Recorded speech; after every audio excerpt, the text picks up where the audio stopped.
how hard you hammer it, and then make up, restoring all of the hammering that you've done back to full volume.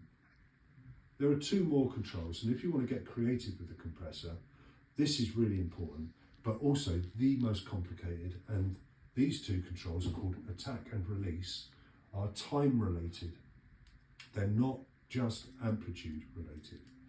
So you'll see attack and release on every good compressor. So we see two types of compressor here. An old vintage copy, attack and release, is here, and the more modern type of compressor, but attack and release still exists because they're so important. Now, as I say, these are time related.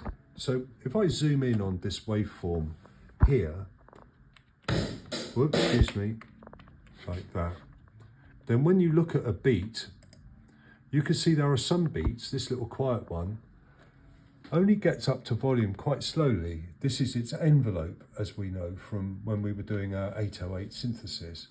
This one kind of goes from 0 to 60 in a split second. You know, it's like acceleration is incredibly fast. So this is like an old Mini, and this is like a Ferrari, yeah? In the way that they take off quickly. Now, that means that you can set the attack time to mean that the compressor will react to this big spike, but not immediately, that it will give it some leniency.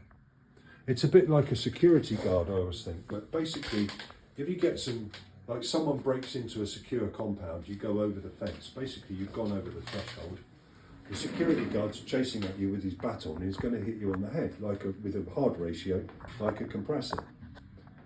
But you can tell the security guard to give the person just a few seconds, because they might see you coming and go back over the fence and then no conflict.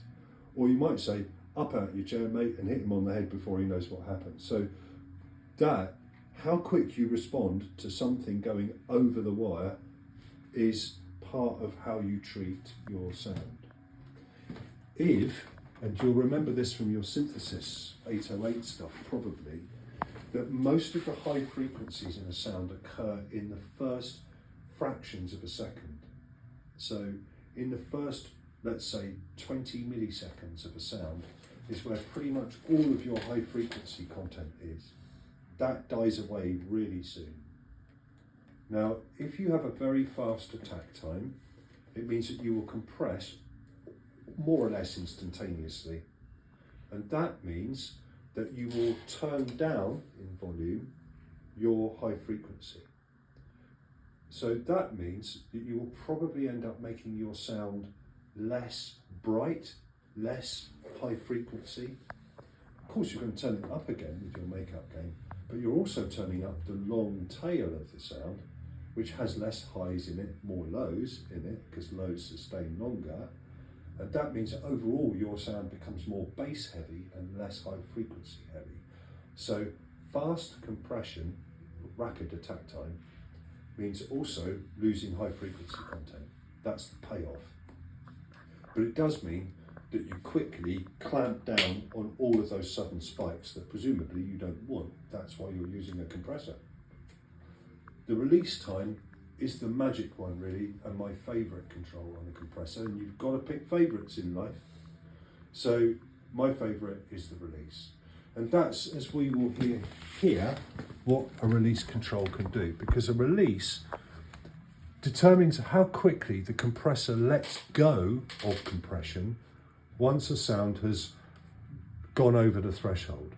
So what it can do is you can set a very slow release time. Let's just get rid of this one. I'm going to go back to this window, get rid of my modern compressor, no insert, just stick with my vintage one here. So I'm going to play with the release time here as we listen to a loop of Elliott playing When the Levee Breaks. Let's just get that out of the way and get that loop. So it's from about, let's just click there. That's a loop. So we're hearing compression at the moment.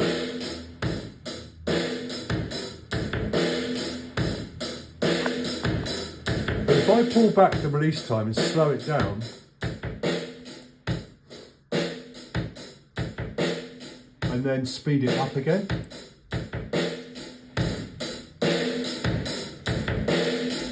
dramatic change, and all I'm doing is changing how quickly it stops compressing. What's the difference in the two sounds? Got one more room. Yeah, totally. And when you think about, because it sounds more roomy, doesn't it? More spacious and cavernous when you've got a fast release time. This dries it out.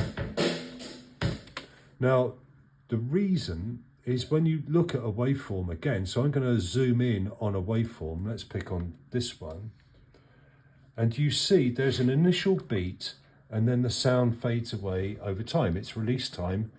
Now, Elliot hit a drum, it went bang, and then it reverberated around the room. The bang sound, let's pick on this one actually, you can see there's a big spike here. So if I wonder whether I can pick that up. Yeah, you can just hear you can hear the beat of the kick going on, yeah? But if you listen to the end of it, it's all, yeah? That's room sound.